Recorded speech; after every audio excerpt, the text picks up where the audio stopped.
Welcome to Backstage with Richard Ridge, the original 1981 production of Stephen Sondheim, Hal Prince, and George Furth's musical Merrily We Roll Along is one of Broadway's most legendary flops, closing after just 16 performances. Since then, with numerous new productions, recordings, and concerts, it's become one of the most beloved cult classic musicals. Well, now it is back on Broadway, and it is a runaway hit. And I'm at the legendary Sardi's to share some memories with two of the stars from that original production who created the roles of Charlie Kringus and Franklin Shepard. Please say hello to Lonny Price and Jim Walton. Take me back to how the two of you were first cast, because I mean, you were both handpicked by Hal Prince and Stephen Sondheim to be a part of Merrily. Sure. What did that feel like? Shall I start? Yeah. Well, it's still kind of unbelievable to me. It's like to be in a Stephen Sondheim musical is still almost any singing actor's dream. I auditioned for now the sadly late Joanna Merlin, and I just wanted a callback because I just wanted to meet those men, Harold Prince, Stephen Sondheim, George Furth. And I got a call back, and I thought, that's it. I'm done. I'm going to go in. I'll do my best. I'm not going to book it, but I don't care. The triumph was to be able to walk out the door and say, hey, guess who I met today? And so then to be cast that day in December of 1980 was just thrilling and unbelievable. And it still kind of is for me. That show that we were such a part of has such an afterlife, and the great revival that's happening now, it just keeps giving and giving, and so it was a thrill to be cast. Lonny, for you. Well, you know, it's a weird story because I worked for Hal in his office when I was 15 as a gopher, and I was going to Performing Arts High School on 46th Street, and Hal had his office with George Abbott forever at Rockefeller Center. And so, I had done that, so I'd known them. And actually, Joanna, who just has passed just a minute ago, I was doing an acting class with her, and she said, oh, they want you to come in for the new one, you know, and it was like crazy making. And I got cast earlier. The original Frank was the son of Hal Prince's roommate at U of Penn. And they called me because they wanted to do a little reading to see if the material would work on kids. And so I read a couple of pages for Hal in his office. Said, "Oh, you're fine, go on, you're fine, and we'll do it." And I did it. And then the next week, they said, "Come in and sing," and I did. And Joanna said, "I can't tell you this, but you got the part, and you can't tell anybody." And so I remember I was just walking. Yeah. You know, there are a few moments in your life where you feel like you're flying, that it is so overwhelming, and you think, am I going to wake up? Is this possible? You know, I don't think there's also an equivalent today. I mean, where you were auditioning for, they were such giants. I mean, and the string of shows, Company, Follies, Night Music, Pacific Ocean, Sweeney Todd. I mean, I don't think we look forward to anybody's work the way we did theirs.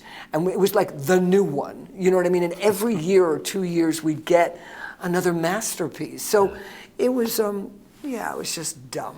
You know, you were just really just stupid flying through the street thinking, how did this happen? Well, we have to give a big shout out to Joanna Merlin because she was the original Zeidel in Fiddler on the Roof, and then she became Hal's casting director, right? Mm-hmm. She cast Company and Follies and Night Music and all of them through Merrily. Yeah. And I think maybe beyond as well. And she was the kindest. Very kind. Because she was an actress, and he wanted someone who, and she was a mother to her daughters, and he wanted someone who would treat the actors like a mother. And she did. She was just the best. Yeah, and it's a real sadness that she's gone. Yeah, but I love that. So, okay, being in the room. Well, first of all, you got cast, and then you were like, you can't tell anybody. No, right. So How did you keep it a secret? Well, I told everyone. Who did you tell? Of course, who did you love tell? your No, I mean, I told a few people. There was no social media then either. Thank God. There was just a telephone. Yeah. And also, I was always, I was always afraid they'd take it away. Like they'd wake up one day and go, "Oh no, what have we done? This is a terrible mistake." And so I was really scared to actually say anything. But I believed Joanna, But she said you can't tell anybody. Anyway, so I told a few people, and finally she said, "Okay, you can tell people now." Okay, so take me into that first day of rehearsal. Where was the rehearsals? Where did they take Michael place? Bennett Studios, 890 Broadway, early September of '81.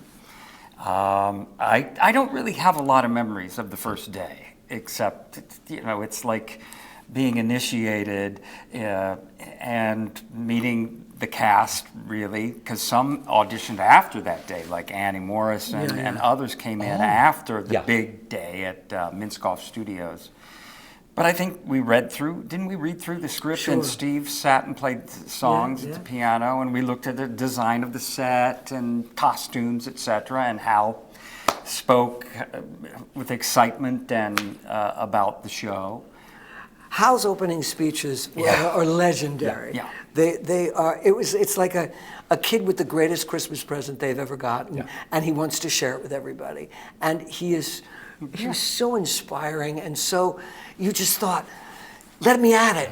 Here, let's go. He was like a cheerleader, and he was just inspiring. Grown-up kid, He was a grown-up kid. Yeah. He never lost that. No matter how many years he was in the theater, he always had that boyish joy of working in the theater. He was always that. Because I had the privilege, I think I did one of the last in-depth. I did it live at SAG-AFTRA Foundation for my Broadway Conversations, great. like you and I had done Yes. during yours. And I've always been a fan of Hal Prince. I mean, growing up in my house, you knew those record covers. And I told Hal that, those Morrow covers or whatever. Yes. There was always a Hal Prince show or whatever. But so Sondheim is at the piano. I mean, was that like the biggest pinch me moment? Like, oh my God, we're sitting in this room and Stephen Sondheim is actually playing these new songs in front of us? Well, I have an earlier version of that, which sounds when every year, I guess at Hal's Christmas party, they would call the people into the living room and they would play the new one. And it literally was like movies. It was like crazy. And I was invited that year to the Christmas party, and I sat under the piano because there was no room, and Steve banged out the score for Their Best Friends. And it was so crazy. I never took it for granted. I thought, this is I'm on the moon. How is this possible? But they used to do that every year, and so I had heard the songs a little bit earlier than Jim did. And we talk about it a lot, that after Sweeney, hearing those primary colored Julie Stein tunes was just so thrilling. Thought, oh my God, he's doing that now? Because it could have gotten more complicated and crunchy, from Sweeney, but he went back to such another period, and so it was pretty mind-blowing. Yeah. I have a feeling this whole interview is us going, it was amazing. It was mind-blowing. I mean, I think that's, kind of what it all is. I wish I could have been in the room then, but just Michael Bennett, you ride up in those elevators, and there was so much energy and excitement in that building, and you two were working on the brand new one, the new one. So you went in first, you played Jerome first, right, Jim? Yes, I was cast as an ensemble feature of the role of Jerome, his lawyer Jerome, and rehearsed as Jerome, and then, of course, a week and a half to 2 weeks into previews, I was approached to go on as Frank. And I was not his understudy, by the way. A lot of people think, oh, well, you knew the part, no. I learned it quickly. But yes, I was his lawyer, Jerome. Well, he learned it in 3 days. 4 days, I think. It was like the entire 4.5 days. The entire show in 4 days. All the movement, all the dancing, it was extraordinary. It was extraordinary. Well, thank you. I guess at my age now, I say yes, it's extraordinary. But at that age, I was 26. It was easier, I think, and the excitement, and the drive, and the desire to come through. but it was thrilling. Tell what you say. What was your first thought when they? It's so I told good. you this Come on. when Hal approached me. Yeah. Well, first of all, I was told Hal's going to talk to you later today, and I went, oh no. I thought I was going to be fired or something. Yeah. And it was Ron Field who told me that. Yeah. And I told him that, and he said, no, it's nothing like that. He didn't give it away. Yeah. He said, no, it's not that. I said, okay. Ruthie Mitchell says, Jim, Hal wants to see you in the lower lobby. And so he explained that the producers wanted to see someone else on as Frank, and although he was happy with what James Weisenbach was doing, and asked me if I would learn the role and go on for 2 performances. And I said, yes, no question. But I was thinking, I wanted to say, is Kevin Kline available? and I'm not kidding. Those were the exact words. I was thinking, even at that time, I was sensing we needed something more than what I would bring. I felt that I would help, or it was hard for me to even know. I didn't know. I just thought, it's thrilling, yes. But I was thinking, Kevin Kline, he just won a Tony for, I think, on the 20th Century, and he was almost age appropriate, and I just thought, you might need Kevin Kline. But I never do that. Yeah. no, I would never. I didn't say it, and I'm glad I didn't. I'm glad you because didn't it's a say little, I don't know. It's also presumptuous to tell anyone what they should do with their show, But that's. I just think it's so sweet that Jim thought you could do better. Yeah, that's exactly Instead what of I thought. Let me add it. Maybe you could do better than it. Yeah, I had both those thoughts. Yeah. Let me add it, but are you sure you don't want? You just work with Kevin Kline. Yeah, you Right? have a relationship. That's right. But yeah. What do you remember about your first performance on stage as Franklin? Not much. I remember getting through it I thought very well. And when it was done, I thought, I did it. Okay, I did it. Whether they're going to want me for this part or not, that's still up in the air. Because I have to do it again tomorrow, I was thinking. And I went off stage left. I remember exited stage left and the bows were happening and I was going, wow, that was crazy. And then it was like, oh, that's my bow. So I think I was late for my first bow. Yeah. We were all looking at the door going, where is he? Where is he? Yeah. And, but I made it through it. And then the real memory I have is after bows, the curtain comes down and I walked to stage left again. There's Hal Prince. And he shook my hand or hugged me and said, the part's yours. Yeah, so that's like, wow. Did you run and tell this one? I probably did. I don't remember. Totally. Well, it was so clear he was so good. It was so clear that it belonged to him. And we were all so thrilled for Jim. And Well, he had worked so hard and he was so good. So what was that? Looking back now, that first performance he was on. Yeah. Playing together. Oh, Charlie and Franklin. It was always easy. We always had an easy time together. Jim is one of the most hilarious people in the world, and naughty. Yeah. Naughty. Yeah. So he'd whisper. I was naughtier then. Yeah. You got naughty. We all were. As the runway. Yeah.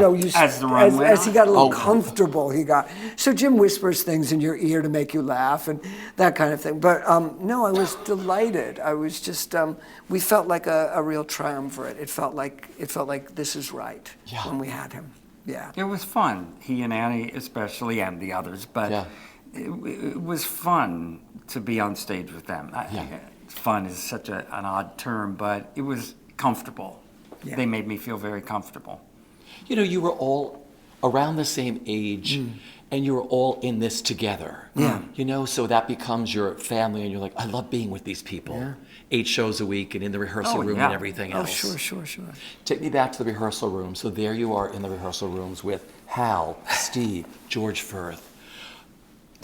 Like you said, the gods of the business. So what kind of conversations did you have amongst yourselves, like working with them and being in the room with them and creating? I thought I'd be fired. I always just sort of Really? thought. Well, Hal wanted something very specific. Yeah. Which is he wanted it. he was very charmed. He had seen Daisy in a production of Oliver. And when the curtain came down, and then the curtain rose up and the kids didn't know, and they were jumping up and down, being excited. And he was very charmed by that raw kind of youthful exuberance, unpolished. Yeah. Unpolished. And he thought that would be, that the audience would find charm in that. And as it turned out, they didn't.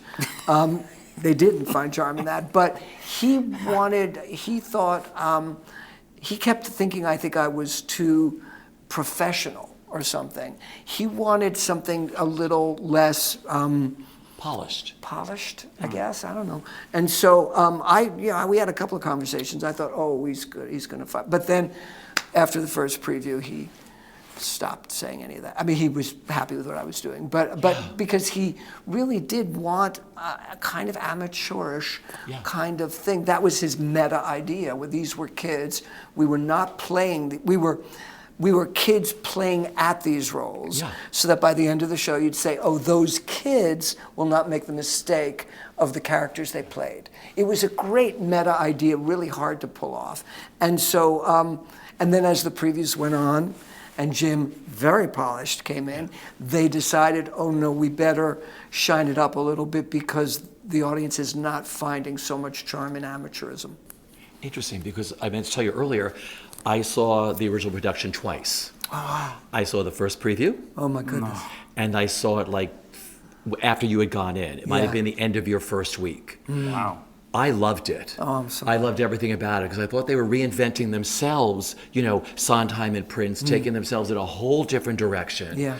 And I liked seeing the youth on stage. I enjoyed that so much. But I had seen you before and stuff. Yeah. You know, I'd seen you in Class Enemy. Right.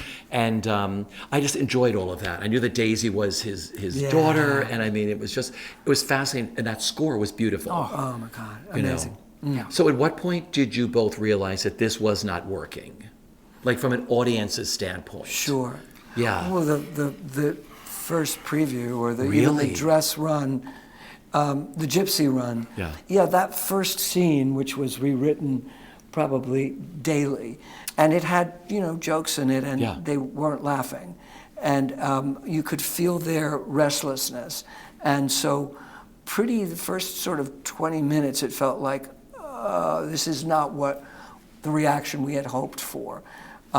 So it started to sink a little bit. So that said, I never for a minute thought they wouldn't fix it. Yeah. You know, it's just like, it's them, of course. You know, it's the first preview. We haven't gone out of town. You know, they're going to make it better. And they did. And they worked hard and they made it better every minute. So I never thought it would not be successful.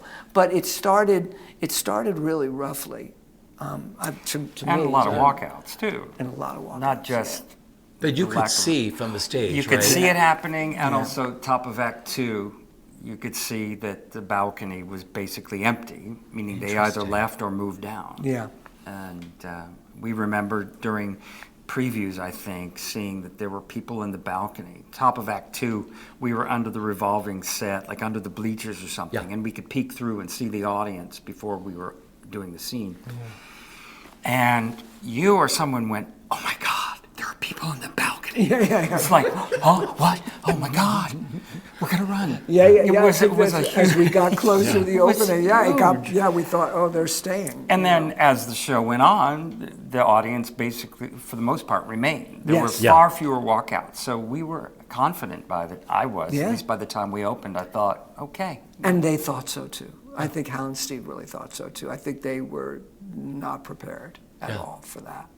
You know, it's strange though, because I remember seeing shows as a kid coming into the city, and I would see them during previews because they were like $5 to go to these shows, and the audience would howl through a comedy. Yeah.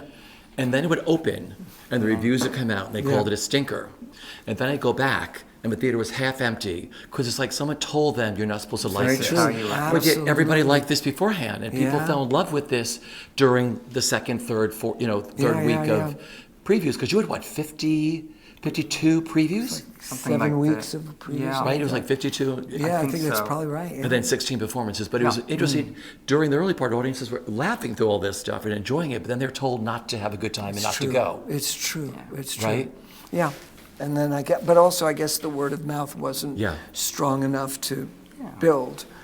for the people that liked it, maybe didn't talk enough about it to other people, or were embarrassed to like it. Interesting. What are some of your favorite memories looking back now at that original production? Was it the rehearsal process? Was it parties you had afterwards? Was some fun things that happened on stage? What are some of your fun memories of doing Merrily? Gosh, I reflect on my parents being there on opening night, and they went to the party at the Plaza Hotel. That's a fond memory. I don't know, just it's kind of a blur, but just working with those people, it almost crystallizes in some nameless moment.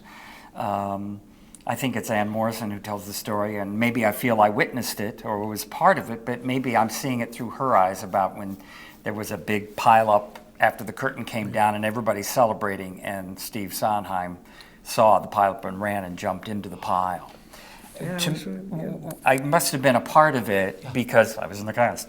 But things like that, I have my own picture of that. Whether it's what I saw or not, I don't know. But that to me is a great story about him and how that they were not just amazing artists, but so full of love for the theater and for us and respect for us. It was a real classy production, and that's it's not a picture that I have, but it's just a feeling I have. Because you were busy living it. Excuse me. Yeah, and getting notes and okay, you're going to cross over there on that line now. All right, that's cut. Oh, I didn't know they cut. Okay. There was a lot of that. Yeah. Especially through previews. My one favorite moment is so after good. It's a hit. I think it was after It's a Hit. There was a moment where where Frank, Mary, and Charlie had a group hug. It was like, oh yes. And I went over to Lonny and Annie, and the line came, and I put my arm around them, and they did what Lonnie's doing now, and I said, was that a note? They went, yeah. This is cut. And I just, because I'm pretty good about taking notes, and I thought, I don't think they gave me that note. Maybe they did, and I just went, yeah, whatever. But there were just so many notes, like others have said, we would rehearse a new Old Friends and then perform the old one that night, but then the next day we'd put in the new one. So you knew two versions, stagings for one song at the same time. You kind of had to do it that way, and so the craziness of it is there as an odd. I remember one of that Old Friends thing. I remember at one point we just stopped. We just didn't know which version we were doing, and we just started to laugh. We just looked at each other and went, okay, that's it. Well, I have no idea. I have no idea where I'm going right now. It was like that. I think for me, I think one of the most thrilling things was, Jason talks about it, sitting on the bleachers and feeling the overture, feeling the trumpets shake the floor with that incredible overture, and just sitting there thinking, I'm a part of this. I'm a part of this. And I remember, I think it was opening night, but it may have even been first preview, when the overture kicked into Old Friends, and they started to applaud it. And I think they were just applauding the color of it, that it was this Broadway tune coming out of Stephen Sondheim, and they were just so delighted, because nothing happened, there wasn't a light cue, there was nothing going on, but they were just so delighted to hear that sound coming from him, and I remember thinking, wow, that's really something. It was cool. Because you guys were making theater magic. I know that Jason talks about that opening night, how thrilling it was. But being in the whole process, that you got to work with these icons of the theater, that you were doing something really special, right? Oh, God, yeah, absolutely. And I don't think we ever took it for granted. We were all so enamored of them. And also, as Jim said, they were so kind to us. They never once made us feel responsible for its not being a success. The thing I always say when people say, what did you learn from Hal and Stephen? I always say respect. That they respected the person who was sewing the beads on downstairs on the costumes and the stage door and Angela Lansbury, all the same. We were all part of a company, and we were all necessary. And that was a real lesson in, they were just gentlemen. They were really, really good guys, and they were just, Hal tried to cast everybody when the show closed, put them in Evita tours and Sweeney. I mean, he felt so responsible for us, and till the day he died, he just was like a wonderful father Father figure. Yeah. to us all, and never slacked in that. Yeah. Because Hal used to tell me what he loved the most was revisiting one of his shows every few months and just going up to the dressing rooms to see like George Lee Andrews and just sit there and just tell stories. You know, George, they go back to night music or whatever else, or Sweeney or something, and just Hal loved the theater. And Steve did too, and he always wrote for the theater. You know, okay, that score is one of the most iconic scores. Was the day you all first learned it? I mean, when you first heard like Old Friends, or what were some of the first songs you learned in the show? Do you remember one of the? Probably, you know, when we did that little reading, Old Friends was there and Our Time was there. Wow. And I don't remember a lot of anything else, but I don't know. We probably learned Hills of Tomorrow, and you know, I learned the opening first. Jem and Yanni probably went through the score in order with us. I would imagine. You know, so. And you know, Franklin Shepherding came in 3 days before the first preview, so I learned that really fast. We spent 5 weeks of Hal saying, and Lonny sings a song here, and then we moved on, and I would be, but Steve just couldn't figure out what to do, and what a masterpiece, so all of a sudden, and I got a third of it 3 days before, a third of it, and I got the last third of it, I think, the day of the Gypsy Run. And I just it was just in with the basement. piano, wasn't it? Yeah, we just played piano, bass, and drums for the first few before. And I just was in the basement, you know, thank you, and oh my God, how do I learn this? Yeah. No, because for some people who may not know, you told me earlier that the show was postponed because the score wasn't ready, right? That's right, yeah. So talk about that. So, well, we were cast in December of 1980. Okay. And then we didn't go into rehearsal till September of 81. So Steve hadn't finished it, and as you know, Hal said, I'm not going to go into a show unless the score is done, because night music, there were pieces missing. And so, you know, we all waited and got to know each other a little bit once in a while. And it was a bonding thing, which is probably why a lot of the cast is so bonded, is because even though it ran 2 weeks, it was a year process of being in it, and also celebrating being in it. We were all so high from saying we're doing the new Sondheim show. You know, it was such a ridiculous thing. Yeah. I cannot believe you got that song right before. Yeah, isn't that crazy? Yeah, it was insane. And that's your show-stopping number. It was one of your show-stopping numbers. It's an amazing. But a lot of actors who do the role come up to me and say, "How it's so hard," and it was never hard for me because Steve wrote it on me. I was good with words. I had 3 good notes. He kept hitting them. It was like the greatest tailor making you a suit of gold. I mean, he just knew my strengths. And so he catered to them. So there's, it's really kind of an amazing thing to have that being written on you. You know, so it's, I feel very, you know, proud when I see other people do it. I think it would have probably been different if it was someone else playing that role. I think it might have been a little different because he was, the way he did that for Glynis Johns. She had very short breath control. He wrote very short phrases. He knew who he was writing for. And he wrote for the performer. So, it was just a ridiculous gift. It was an amazing performance because I got to sit there and be splattered on every night by Charlie. Was I spitting on not you? Not saliva, just your venom and your hatred and disappointment. Yes. Why weren't you where I wanted you to be? No, but it was always thrilling. Terrible. Yeah. No, but that's the great thing about an original cast. Yeah. You know, that's the best thing about being in the trenches. These things are created on you and for you. At a certain point, your fingerprints are on them. You know, and forever. And in the way, you know, we look back at Dean Jones or, you know, Yvonne DiCarlo or any of those people, and you just think, you know, they're, the shows are what they are because of who they were. And, speaking of which, a semi-related story, when I went on as Frank, then I ended up inheriting Not a Day Goes By at the end of Act 1, because Beth used to, now she does again, as she should. And Steve Sondheim rewrote it just a little bit. Like, he came to me once, it was at the stage door, I think, and he said, look, I rewrote a couple of these, you know, deeper and richer and clearer, or whatever it was, because he says, I think they're better for a man to sing. And almost looking at me like, what do you think? And I went, yeah, that's good. That's great. You know, like, what am I going to say. But I remember he came to me to like explain the rewrite. He did that to me in Franklin Shepherd too. He just because he respected not. I don't think it was like Jim and Lonny. We just happened to be those actors in that seat, do you know? And he was saying, "I know that quatrain's not quite right. I'm trying to get it for you." And I'm thinking, I think it's genius. There's nothing wrong with any of this to me. But he was sort of apologizing to say, I want to get it better for you, but not for me, for the character, you know. But you felt, it was also heady and ridiculous. Yeah, I was like, what am I going to say? Ridiculous, you know, but fun too. You know, amazing. So you recorded the album the day after you closed. Yeah. 16 performances after the opening. Yeah. How magical was that recording day? I've seen beautiful photographs from that day when you all recorded your album. What was it like for the both of you? What do you remember?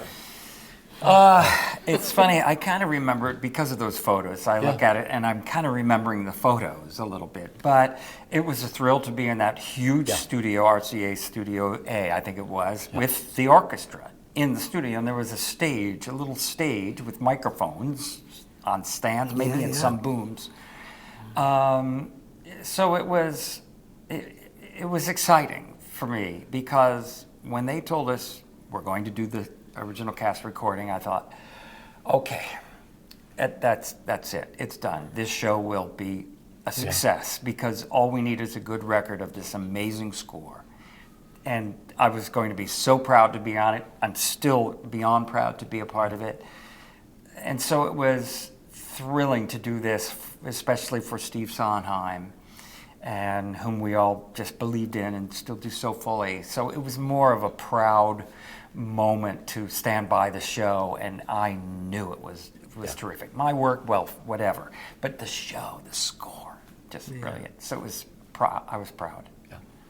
And I think very much the same, but also bittersweet because it was the last time we would be doing it, you know. So there was, you know, when you finished a take, you finished that song for the rest of your life in some way, certainly with the people that we were with.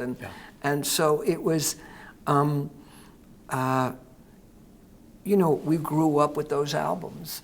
So to know you would be on one and that it would last forever. And it was also our, you know, I always say it's a little bit of our kind of, you know, kind of fuck you to, you missed it. You missed how good this was. Listen to how good this is. You know what I mean? We were like, we'll show them. I mean, to me, it's just like we're going to sing and we're going to show you what you dismissed.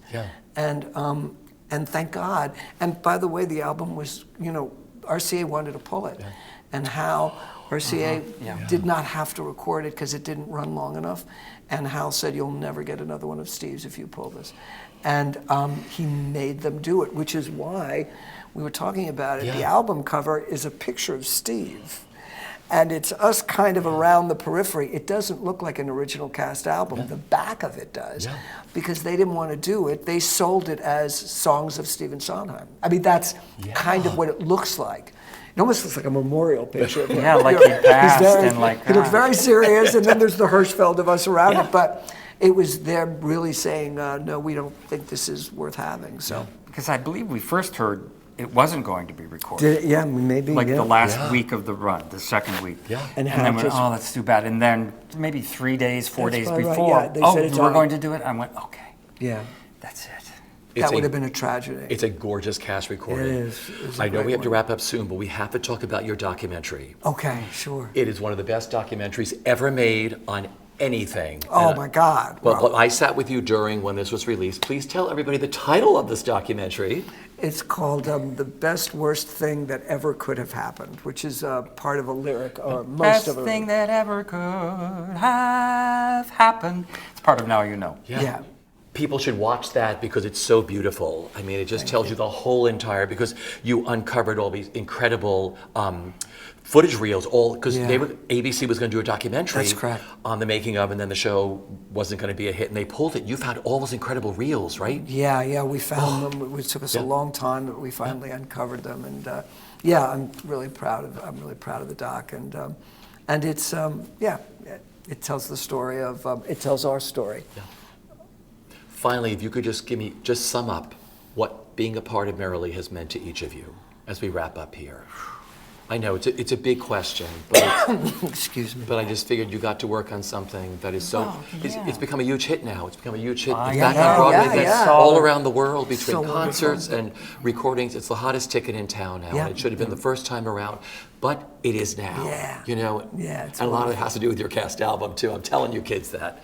Well, Yeah. Yeah. we're all lucky that it was recorded, and Yeah. the revival is beautiful, and I'm so glad it's a hit. The show has always deserved it, and only took 42 years to get back there. Yeah. I don't know, I guess it's just a source of great pride for me that I was a part of it. Yeah. Because I worship those artists, Firth, Sondheim, Prince, etc., and to be connected to them, it's just such a rich memory, and there's a great healthy pride that I have to have been a part of it. And I always jokingly say that's going to be in the first line of my obituary. You know, I hate to bring us down, but it's going to be perhaps best known as the original Frank Shepherd in Merrily We Roll Along, which is, that's great. I'll take it, you know. Yeah. So it's a great source of pride to be connected with it and to have lifelong friendships with this great guy. So, you know, it's a treasure beyond words. Beautiful. Lonnie, for you. Oh yeah, I've done everything. It's everything Jim's saying. You know, the pride and the friendship which has lasted all these years has been just almost more than anything. Yeah. That we've become such close friends, and I think it's been defining. You know, I mean, it is just kind of something that you always know that you were. I don't know. It just seems to have followed us in a way that is, but not in a bad way. You know, in a nice way. Feeling, I think, just very proud and very lucky. Just so lucky. It sure could have been 100 other guys who could have played that part, and just that it just happened to fall my way. It's just, thank you, God. Yeah, I've always said my younger brother Bob might have been a better Frank. He was 22 at that time. It was like, You have to stop searching for better Franks. well, I know Kevin Kline. really? No, okay, he's busy. Bob Walton. See, I know his number. Oh. They wanted you. Yes, we were. That the luck is part of it too. Yeah. It's a great good fortune to just have been in the right place at the right time, and it's like, well, okay. And you know, Howard used to talk about luck in the theater. He used to say, you need a little luck, and we just happened to have it at that moment, and the zeitgeist just kind of fell in our direction. Yeah. Well, I have known the two of you since you both started in New York. I've watched everything you've done here in New York. You've become this award-winning, sought-after director. Oh my God. I've seen everything you've done here. I know you travel all around the world now. I thank you guys so much for dropping by Broadway World and sitting with me today. It's been It's a our pleasure, pleasure. Richie. Thank you. Thanks for asking Thanks us. for taking us back. Yes. I love you guys. Love you Back too. at you.